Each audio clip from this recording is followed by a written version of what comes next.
boys and girls. We're going to be reading chapter 12 of The Lion, the Witch, and the Wardrobe today. Hope that you're doing well today. I miss you, and hope everything's going well wherever you are. So in today's chapter, first of all, the last video cut a little bit short. So just to let you know, the last words from the witch were that if anyone mentions Aslan's name, they'd be killed, specifically talking to the dwarf and Edmund. But today we're going to hear about Peter's first battle. And we already know that Peter was given special sword by Father Christmas, and the rest of the siblings, other than Edmund, who wasn't with them, also got special gifts from Father Christmas that we'll see come into play soon. Okay, so Peter's first battle, chapter 12. While the dwarf and the white witch were saying this, miles away, the beavers and the children were walking on, hour after hour, into what seemed a delicious dream. Long ago, they had left the coats behind them, and by now they had even stopped saying to one another, "Look, there's a kingfisher," or, "I say, bluebells," or, "What was that lovely smell?" or, "Just listen to that thrush."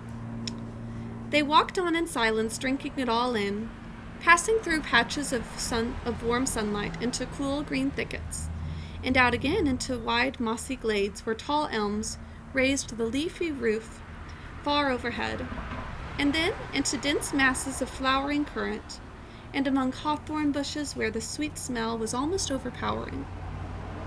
They had been just as surprised as Edmund when they saw the winter vanishing and the whole wood passing in a few hours or so from January to May.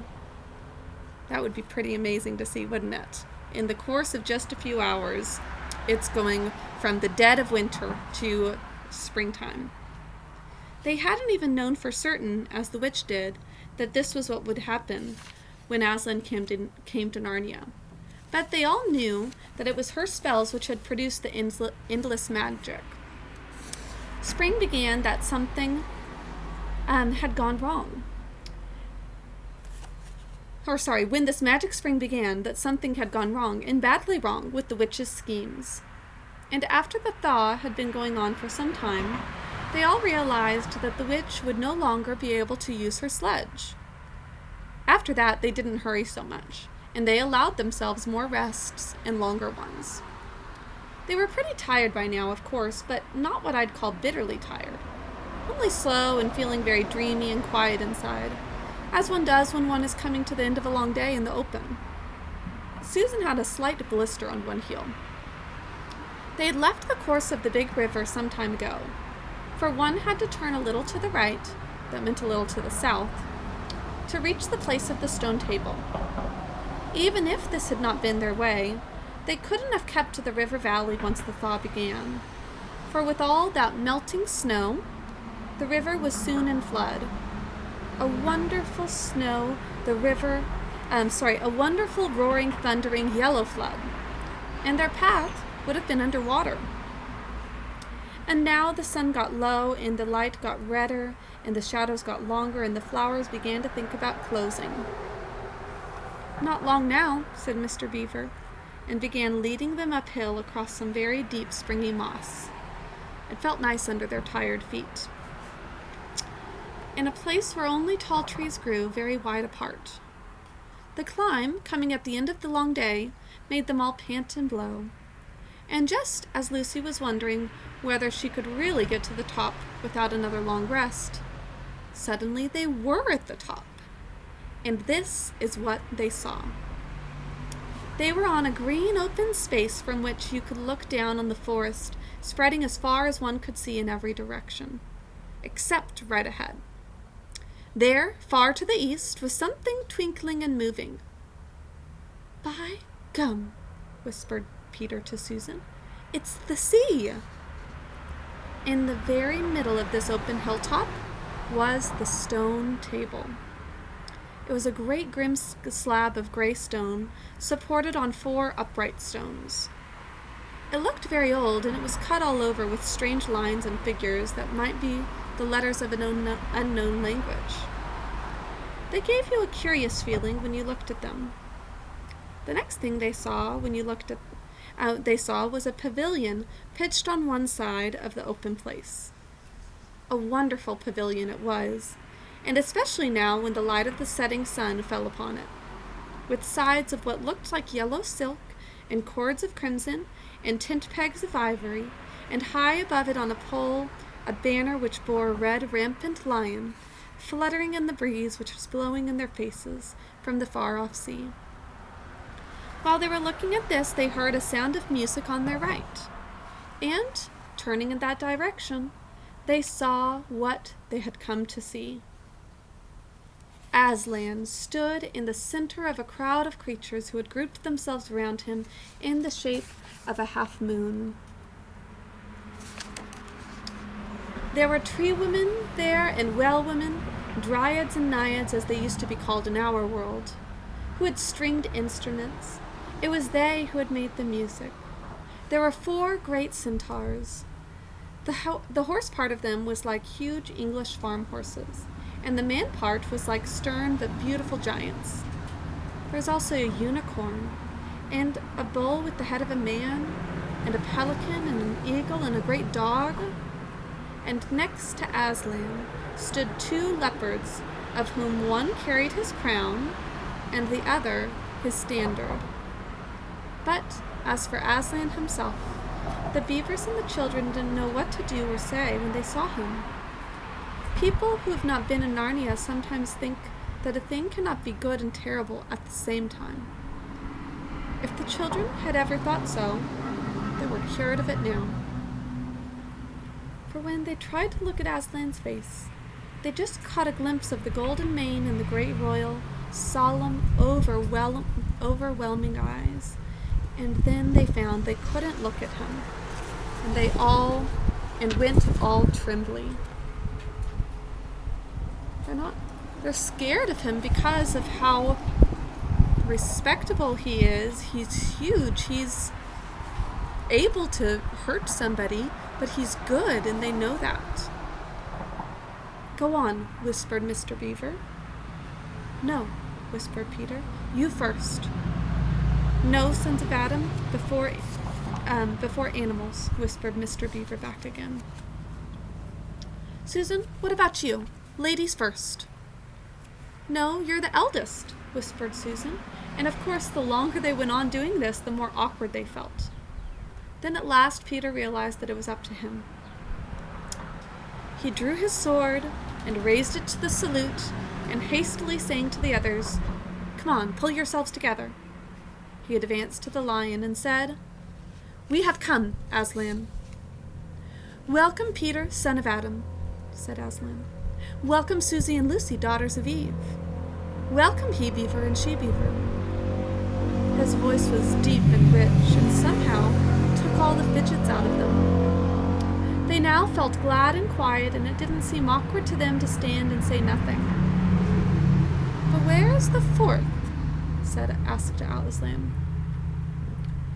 "He has tried to betray them and joined the White Witch, O Aslan," said Mr. Beaver. And then something made Peter say, "That was partly my fault, Aslan. I was angry with him, and I think that helped him to go wrong." And Aslan said nothing either to excuse Peter or to blame him, but merely stood looking at him with his great unchanging eyes. And it seemed to all of them that there was nothing to be said. "Please, Aslan," said Lucy, "can anything be done to save Edmund?" "All shall be done," said Aslan, "but it may be harder than you think." And then he was silent again for some time. Up to that moment, Lucy had been thinking how royal and strong and peaceful his face looked. Now it suddenly came into her head that he looked sad as well. The next minute, that expression was quite gone. The lion shook his mane and clapped his paws together. Terrible paws, thought Lucy. If he didn't know how to velvet them, and said, "Meanwhile, let the feast be prepared. Ladies, take these daughters of Eve to the pavilion and minister to them." When the girls had gone, Aslan laid his paw, and though it was velveted, it was very heavy, on Peter's shoulder and said, "Come, son of Adam, and I will show you a far-off sight of the castle where you are to be king." And Peter, with his sword still drawn in his hand, went with the lion to the eastern edge of the hilltop. There, a beautiful sight met his eyes. The sun was setting behind their backs. That meant the whole country below them lay in the evening light. Forest and hills and valleys, and winding away like a silver snake, the lower part of the great river. And beyond all this, miles away, was the sea. And beyond the sea, the sky, full of clouds which were just turning rose color with the reflection of the sunset. But just where the land of Narnia met the sea, in fact at the mouth of the great river, there was something on a little hill, shining. It was shining because it was a castle, and of course, the sunlight was reflected from all the windows which looked toward Peter and the sunset. But to Peter, it looked like a great star resting on the seashore. "That, O man," said Aslan, "is Cair Paravel of the Four Thrones, in one of which you must sit as king. I show it to you because you are the firstborn, and you will be high king over all the rest." And once more Peter said nothing, for at that moment a strange noise woke the silence suddenly. It was like a bugle, but richer. "It is your sister's horn," said Aslan to Peter in a low voice, so low to almost be a purr, if it was not disrespectful to think of a lion purring. For a moment, Peter did not understand. Then when he saw all the other creatures start forward, and heard Aslan say with a wave of his paw, "Back! Let the prince win his spurs!" he did understand, and set off running as hard as he could to the pavilion. And there he saw a dreadful sight. The naiads and dryads were scattering in every direction.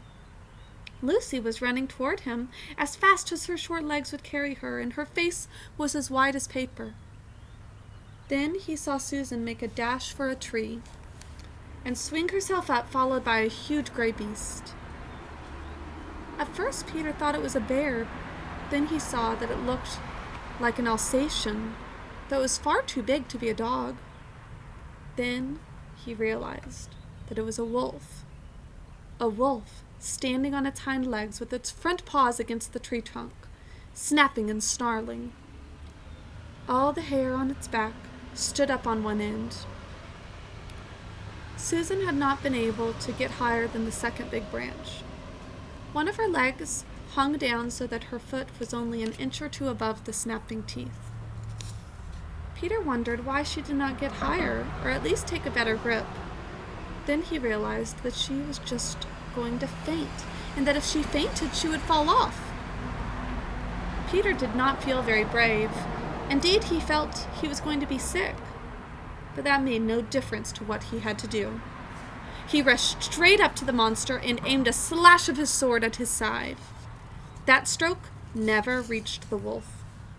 Quick as lightning, it turned round, its eyes flaming and its mouth wide open in a howl of anger. If it had not been so angry that it simply had to howl, it would have got him by the throat at once. As it was, though all this happened too quickly for Peter to think it all, he had just enough time to duck down and plunge his sword as hard as he could between the brute's forelegs into its heart. Then came a horrible, confused moment like something in a nightmare. He was tugging and pulling, and the wolf seemed neither alive nor dead, and its bared teeth knocked against his forehead, and everything was blood and heat and hair.